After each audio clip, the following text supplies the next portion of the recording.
Imagine you are alone in Nazi occupied Paris. A radio transmitter is sitting in front of you. Outside the window, German soldiers are searching the streets. They are hunting for you. They know a British wireless operator is somewhere in the city. And you know exactly what will happen if they find you. You could escape. You could return to safety. But then you look at the radio because if you stop transmitting, the resistance fighters depending on you may lose their connection with Britain. So you stay. You pick up the radio and you begin transmitting again. This wasn't a scene from a spy movie. This was the life of Noor Inayat Khan, a woman born into a family of music and spirituality, who became a secret agent in Nazi-occupied France. Her code name was Madeleine, and her story is one of the most remarkable stories of courage from the Second World War. Noor Inayat Khan was born in Moscow in 1914. Her father, Inayat Khan, was an Indian musician and teacher of Sufism. Her mother was American. Eventually, Noor's family settled near Paris, and Noor grew up surrounded by music, spirituality, and literature. She studied at the Sorbonne. She became a writer, she composed music, she wrote children's stories. In other words, nothing about Noor's early life suggested that she would one day become a secret agent. She wasn't preparing for war. She was preparing for a peaceful life. But then, Europe changed. In 1940, Nazi Germany invaded France. Paris fell under German occupation. Noor and her family escaped to Britain, and there, something inside her changed. She wanted to fight back, not because she loved violence. Quite in the opposite. She had been raised with deeply peaceful values, but she understood something simple. Sometimes protecting peace requires courage. So Noor joined the Women's Auxiliary Air Force, and eventually British intelligence noticed her potential. Noor was recruited into Britain's Special Operations Executive, the SOE. The organization's mission was to support resistance movements behind enemy lines. Noor was trained as a wireless operator. Her weapon wasn't a rifle, it was a radio. Her job was to send secret messages from occupied territory back to Britain. But there was one enormous problem. A radio signal could expose you. German forces had equipment capable of locating radio transmissions. So every message Noor sent could potentially reveal her location. The longer she transmitted, the greater the danger. Noor understood this, and still, she volunteered. She was given the code name Madeleine. Then came the moment that changed everything. June 1943. Noor was flown secretly into occupied France. She stepped onto French soil, knowing that there might be no safe way home. From that moment, Noor Inayat Khan disappeared. Only Madeleine remained. Imagine Paris in 1943. The city is beautiful, but occupied. German soldiers patrol the streets.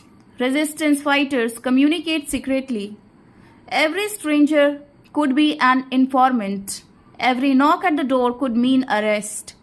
And somewhere inside this city, Noor was operating a radio. Her mission was connected to the Prosper network, but then disaster struck. Members of the network began getting arrested. Contacts disappeared. The organization started collapsing, and Noor was suddenly facing a terrifying choice. She could return to Britain, or she could stay. Staying meant enormous danger, but leaving meant resistance could lose its connection to London. So Noor stayed. She moved between safe locations. She changed her appearance. She transmitted messages. And she kept the communication line alive. For months, she continued operating while the Germans were hunting for her. Think about that. Every time she turned on the transmitter, she was essentially telling the enemy, I am still here. The Germans knew a wireless operator was still active. They desperately wanted to find her. Radio operators were among the most vulnerable people in underground intelligence networks. Because unlike an ordinary agent, a radio operator had to transmit, and transmitting created a signal that could be hunted. Noor knew the danger, but she continued. She was reportedly the last remaining wireless operator for her network in Paris, and she was carrying an enormous responsibility. Every message she sent could help the resistance. Every transmission could also lead to Germans directly to her.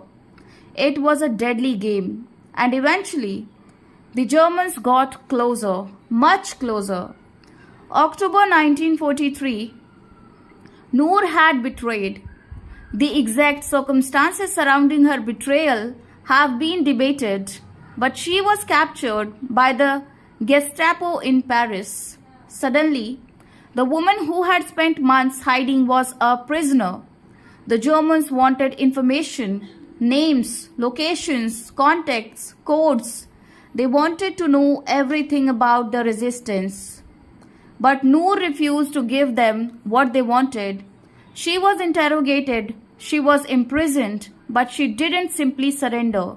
She even attempted to escape, and according to the historical record, she escaped more than once before being recaptured. Eventually, the Germans decided that she was too dangerous.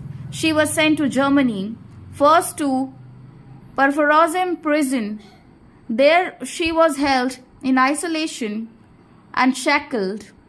But even in captivity, Noor's greatest weapon remained untouched, her loyalty.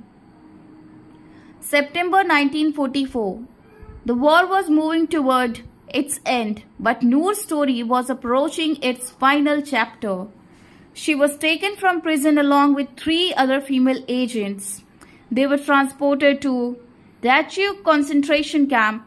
No rescue team came. No secret aircraft arrived. No radio message could save her. At Dachau, Noor was beaten and then shot. She was only 30 years old. 30. A writer, a musician, a daughter, a secret agent, and a woman who had spent her final years fighting for freedom.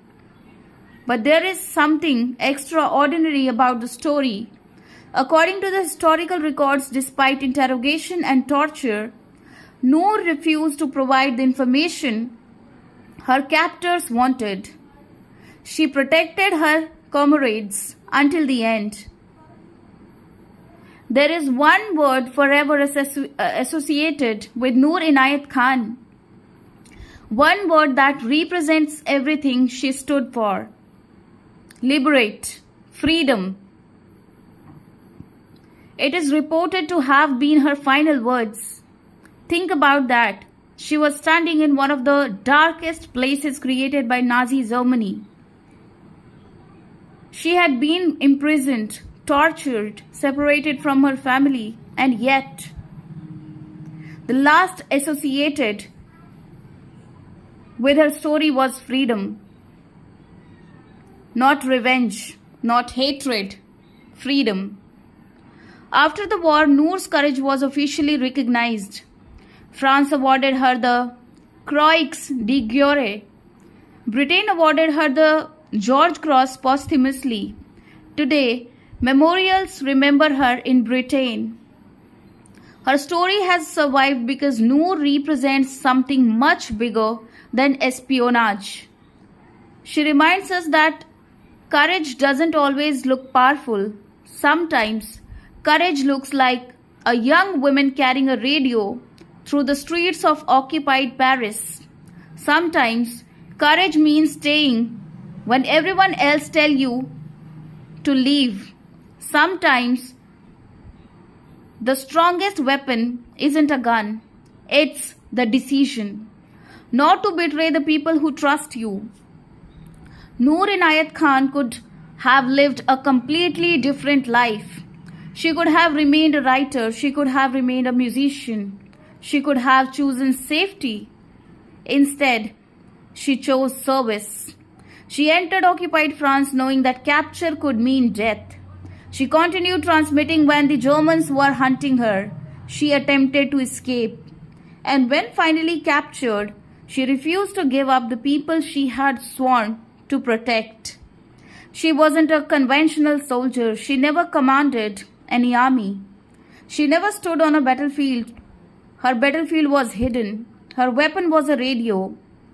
Her uniform was an ordinary woman's clothing. Her shield was courage. And her final message was freedom. Her name was Noor Inayat Khan. Her code name was Madeline. And history remembers her as one of the bravest women of the Second World War. So the next time someone tells you that heroes are always the people carrying guns, remember Noor.